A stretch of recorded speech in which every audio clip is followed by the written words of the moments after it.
Hey Beer Geeks, so it's been about a minute since I last promoted my book on the Craft Beer channel. So I thought with the release of the paperback, which happens on the 1st of May, it would be a good excuse to tell pretty much the final big story from the book and one of my absolute favourites.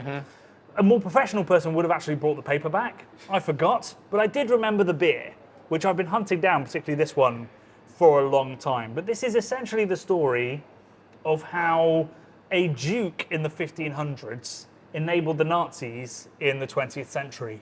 So, dig in, chow down. Buckle up.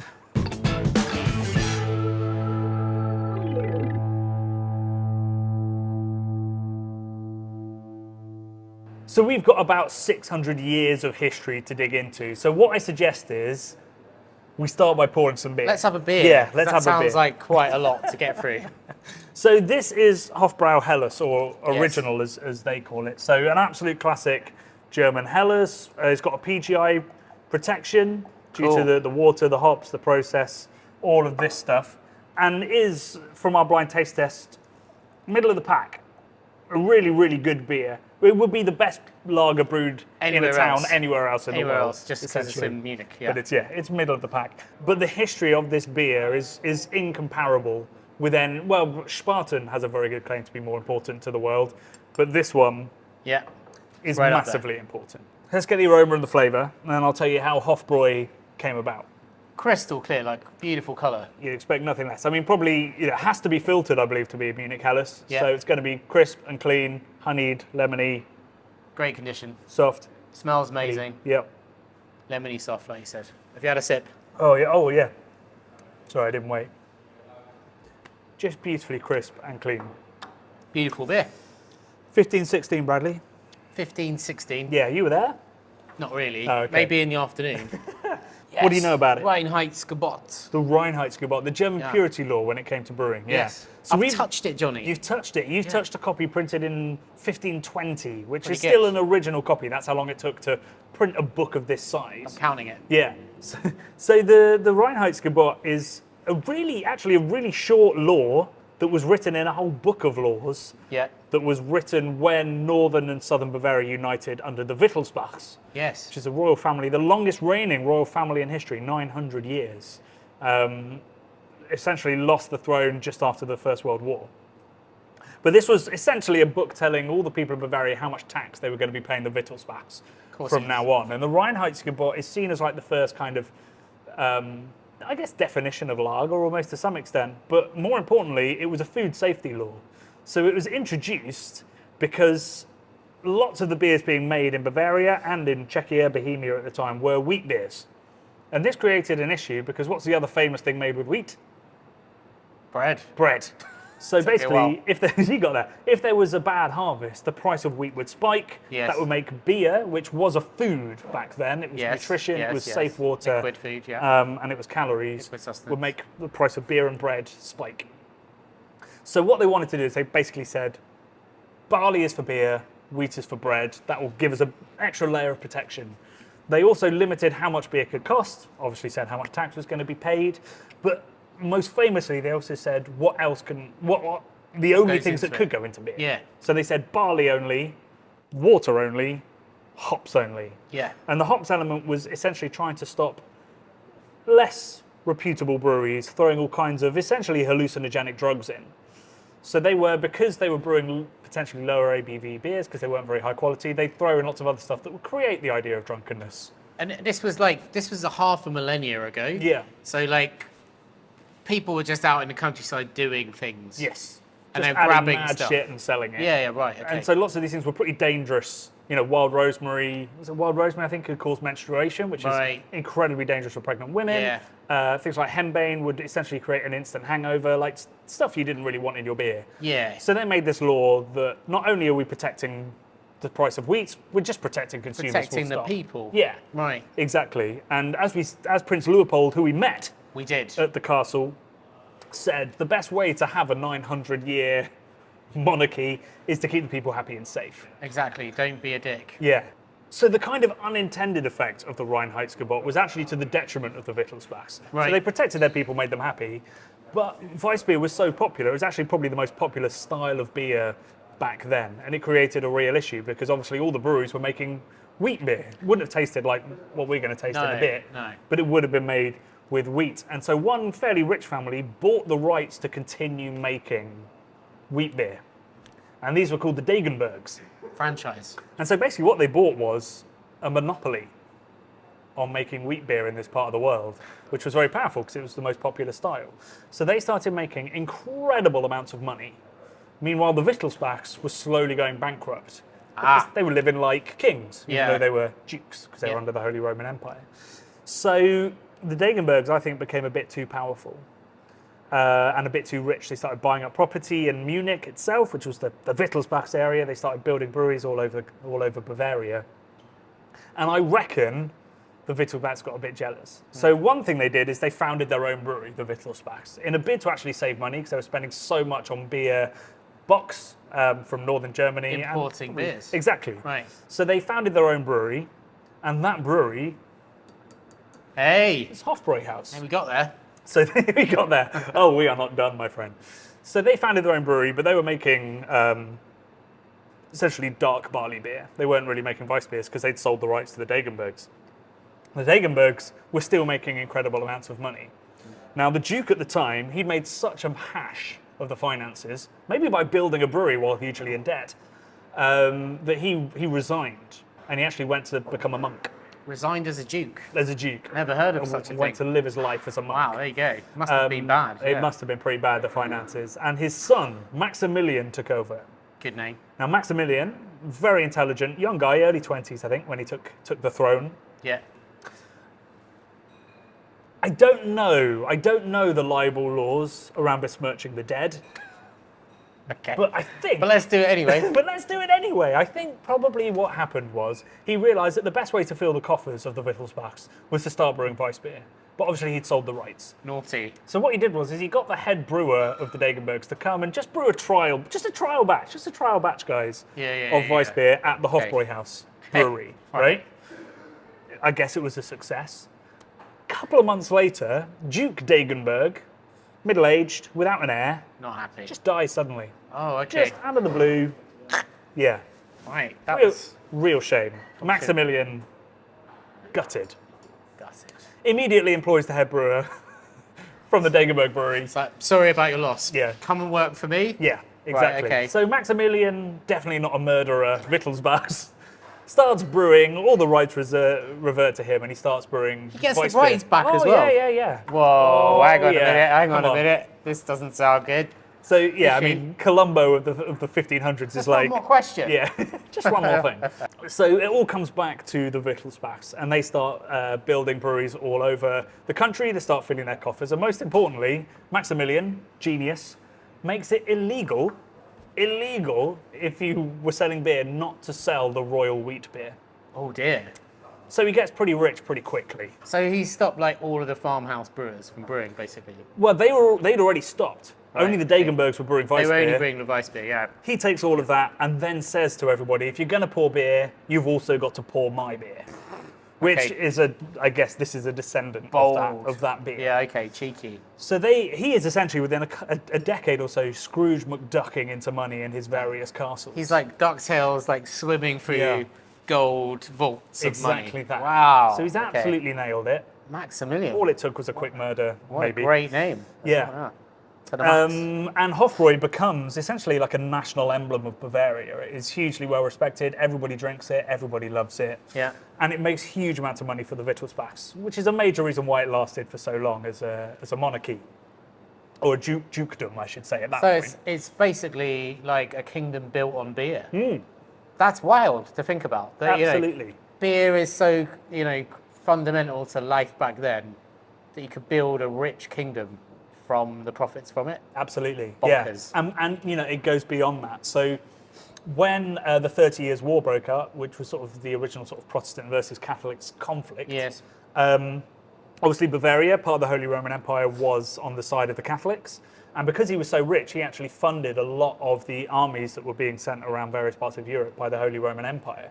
To the point where he actually funded the army that defeated his cousin, who was a Protestant, trying trying to take land, and as a result was given a little part of sort of Western Germany.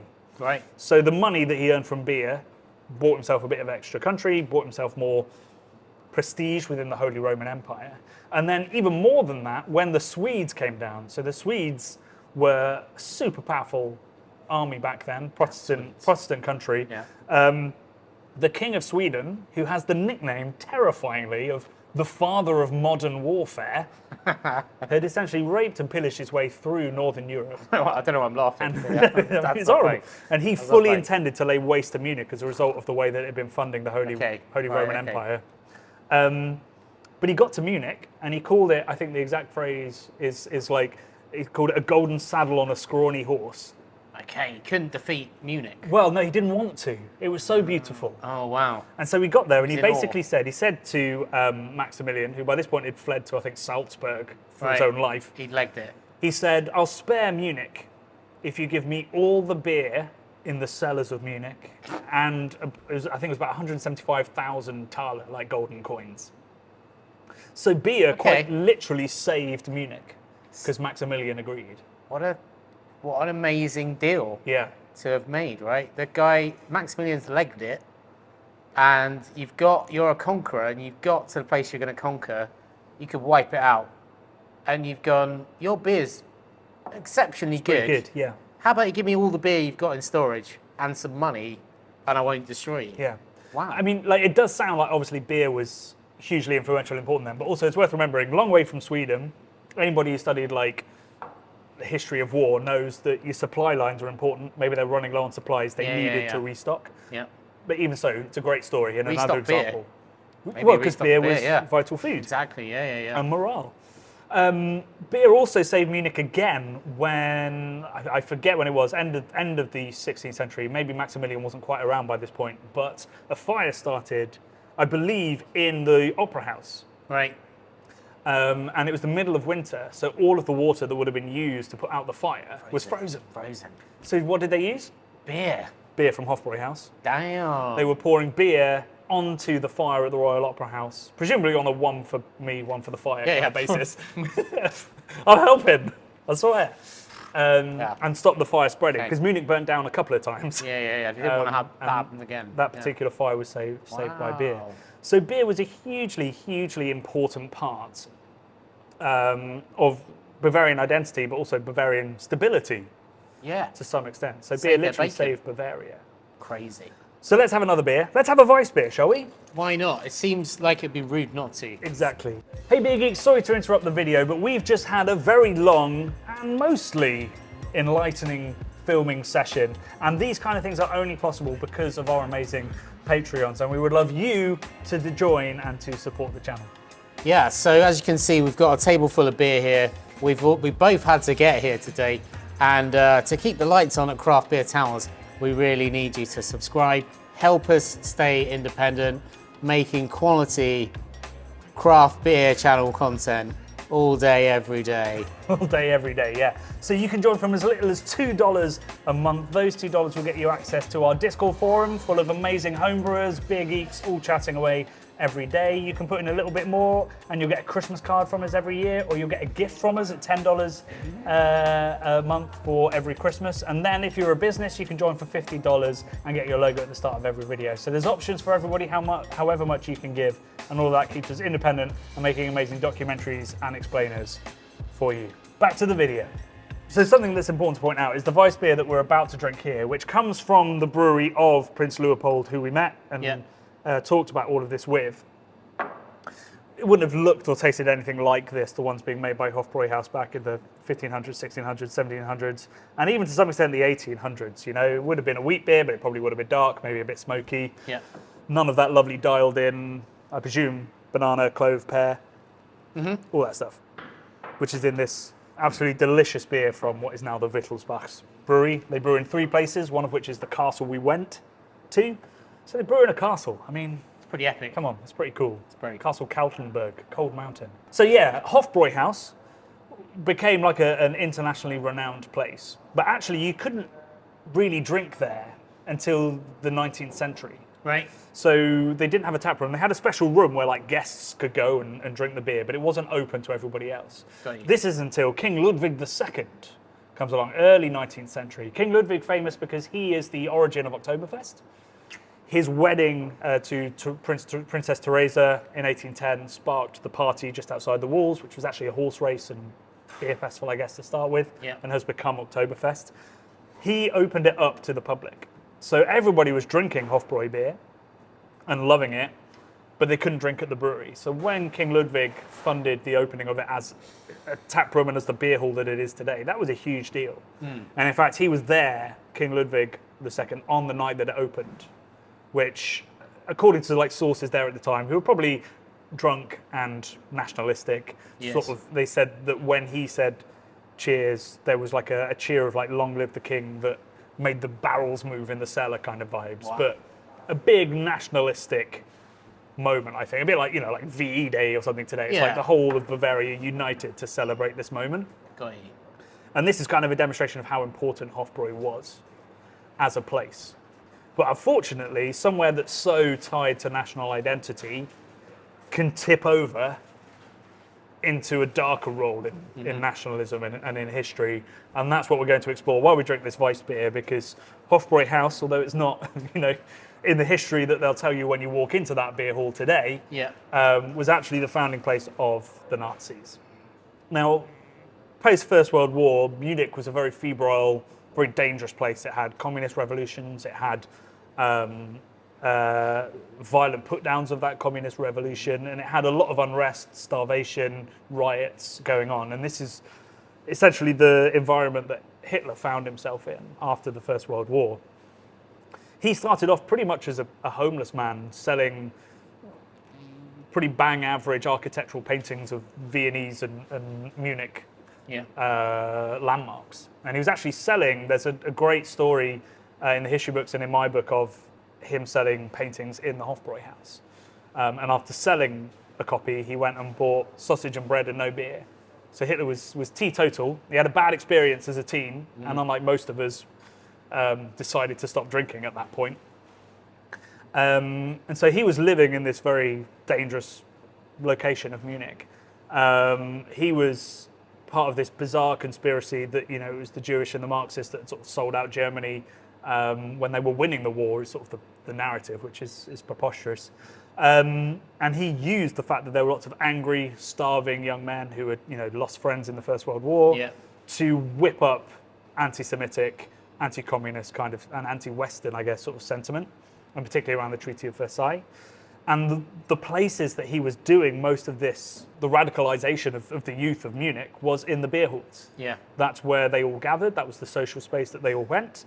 It was also obviously where they were, drunk and more likely to be open to this kind of stuff. It was also where various more extreme political groups were meeting. So the beer halls of Munich became the center of all of the revolutions, whether it's communist or far right with the Nazis. At the time, he was employed by the army, which was restricted in size by the Treaty of Versailles, to go out and essentially spy on different political groups. And he ended up joining one after somebody said that they should unite with Austria. And he hated Austria. He was Austrian. He'd been ostracized there. And he took such acceptance to this, he stood up, gave a speech, and that was well received. And that's how he ended up joining essentially the Workers' Party of Munich, which he slowly co-opted to become the Nazi Party. And it was a fourth or fifth meeting of him sort of giving speeches that he took it over, and he laid out the plans for the Nazi Party in the Hofbrau House beer halls. Crazy. In the mid-1920s. It was also, Hofbrau House was part of what's called the Beer Hall Putsch, which was the first attempt for Hitler to seize power in Bavaria. He had people in Hofbrau House. He was not there. He was at the Burgerbräu Keller, where he went and he invaded with a gun a meeting of the ruling party of Bavaria and declared that he had control of the army and the police. He had neither. They found out quite quickly. Many Nazis were killed and he was arrested. That's when he went to jail, wrote Mein Kampf. But it all started in these beer halls where he had people whipping up far-right people into a frenzy. So it was a sort of permissive environment where different political stratospheres hung around and they were able to talk about their beliefs. Yeah, young, freely. disillusioned men, Disillusioned. unable to provide for Yeah. their families, could be radicalized into finding a dangerous scapegoat. stuff. Yeah. And then obviously he came out of jail having written Mein Kampf. You know, you have the Great Depression, you have the still huge political instability, lack of stability in Germany. That was, part of his great run up to power. And that beer hall putsch was actually, it was the commemoration of that, which was when Kristallnacht started. So the first genuinely sort of national violence against Jewish people in Germany was a commemoration of that beer hall putsch. So sadly, Germanic, specifically Bavarian beer, has a huge role to play in the role of the Nazis. Yeah. And there's definitely arguments, and I make them in the book, that could Hitler have risen to power, or somebody similar to Hitler, in any other nation where they didn't have this pervasive beer hall culture where thousands of people could congregate, drink too much, and be radicalized by somebody that was exploiting them. Yeah. So it's kind of the darker side of alcohol and of that kind of gathering space, where generally we talk about beer as this great social lubricant, and it 100% is, but it can be exploited by people. So yeah, Hofbrau as a brewery is one of the most significant breweries in the history of humanity. It completely defined the latter half of the 20th century, and it all started there. But obviously, actually, the Wittelsbachs famously were very anti-Nazi. That was part of how they sort of disappeared into ignominy, essentially, because they didn't agree with the Nazi policies at the time. And they ended up founding their own brewery, which is König Ludwig, named after König Ludwig, one of their ancestors, and make a delicious Weiss beer. But the final beer we're going to drink, and hopefully end on a positive night, is the best-selling Dunkel in Bavaria. There you go. So we told the old history and the darker modern history of Hofbrau House. Yeah. We went there about 2 years ago, didn't we? Amazing. I think it is honestly a very special place, despite some murky stuff that's happened in the past. It's absolutely beautiful, and a fantastic place to drink and make merry. Yeah, I think it's seen as touristy maybe by the locals, but honestly, par every night, good food, great beer. Fantastic. Giant pretzels. Giant pretzels. People just walking around going like, you want this pretzel? Yeah, it's fantastic. Yeah. And I think that's probably been a case throughout history, because I know famous people like Mozart used to frequent it. Lenin and his wife went there. She famously... Controversial character, but... Well, very controversial again. But it shows a different side. Communists were frequenting this place as well. And I believe they sort of had a communist party sort of thing going on there, a revolution that happened. Well, yeah, they did. So Hofbrau House was actually the site of the murder of a lot of communists when the wider German government put it down. Lenin's wife said that it was great. She said the tavern had fantastic beer that united people and dispelled the difference between the social classes. Yeah, I mean, you saw that when King Ludwig was there on the night. It's like you could drink like a king. Yeah. At Hofbrau House, everyone could whatever be a king class. for a night. Exactly. Yeah. Which I think is again the joy of beer. In modern history, there were like huge groups of people. I think there's like 120 different groups of regulars that come there, and they've got all their mass stored in. They're stone glassware, which is in that kind of cage thing that we saw when we went. Crazy cages, thousands of mass all over the place. They're stored, and a lot of those. Can you imagine? It's like, obviously you don't park a car and go drink 10 pints and then go out and try and find your car. Yeah. But that feeling of going out into a car park and forgetting where your car is, but it's that, but thousands of jugs that all look the same. Where's my beer vessel? Yeah. That tastes great, by the way. Yeah. Along with that, they have a currency of sorts that runs alongside the euro, and it's the beer token. Mm-hmm. So one beer token is always worth one Mars. And a lot of people, the regulars, say that it's better than investing in anything else, because you could buy them 10 years ago and they're still worth the same now. Right. So interesting. It has its own currency. Well, they're worth more. They're worth more. Yeah. They can only really go up pretty much. Exactly. Yeah. So we should all be It's a great investment. invested. Forget Nvidia, folks. Hofbrau beer tokens is where it's at. Yeah. Wow. There I you go. didn't know that. We didn't buy any tokens when we went. I know, and now It could I'm be like really 10% up. I'm regretting it, because next time I go back, it's going to be more expensive. Yeah, it is. I know those pretzels are going to be like €8 now instead of €6 or whatever they cost. Next time we go, we'll buy some beer tokens. We'll please. invest all of the Craft Beer Channel's profits of next year in beer tokens at Hofbrau. So we'll buy a couple, like about it. under 10. Yeah, so 5 or 6 of them. And a word on König Ludwig Brewery. So Prince Leopold, who we met, thank you so much for his time and his knowledge. You can go to his castle and drink, particularly during what is, I believe, the biggest medieval reenactment event in the world. Yeah, yeah. Which I was initially skeptical of until I saw the stadium where they do the jousting. It's like sort of like a football stadium, but everything's made of timber. It's like A Knight's Tale, but for real. In fact, maybe that's where they filmed it. It's absolutely huge. It's epic. And that is, so this video will be coming out early May, late April. I believe it's in June, so there's still time to book, June or July. Leopold, there's still time for you to invite us out there. Back out. I'm not jousting. I've done my shoulder, so That's the only reason. my jousting Have you ever days. ridden a horse? Yeah, dude, I can ride a horse. Oh. My jousting days are over. Though. Okay. Just putting it out there. Right. Well, that's probably for the best. But yeah, König Ludwig beers are great. Hofbräuhaus beers are great, and so is the location. Yeah. And both of them have, a history that goes back a millennia and have influenced some of the most important moments in brewing and world history. Do you know what else I hear is great, Johnny? Okay. Your paperback's coming out. Thanks, man. A more professional person would have one here, but I will put a B-roll of it from the studio to show out on the 1st of May. The 7 errors that were in the hardback are now fixed. So you can hear all about what we've been talking about exactly here. that, the full story. Stories, the deeper stories, deeper dives. The deep libel that I've got myself into about Maximilian. Thank you for raising that. Thank you to the Germans who have had so much impact on the great world of beer. To happier history in future. I'm Oh, zip. I'm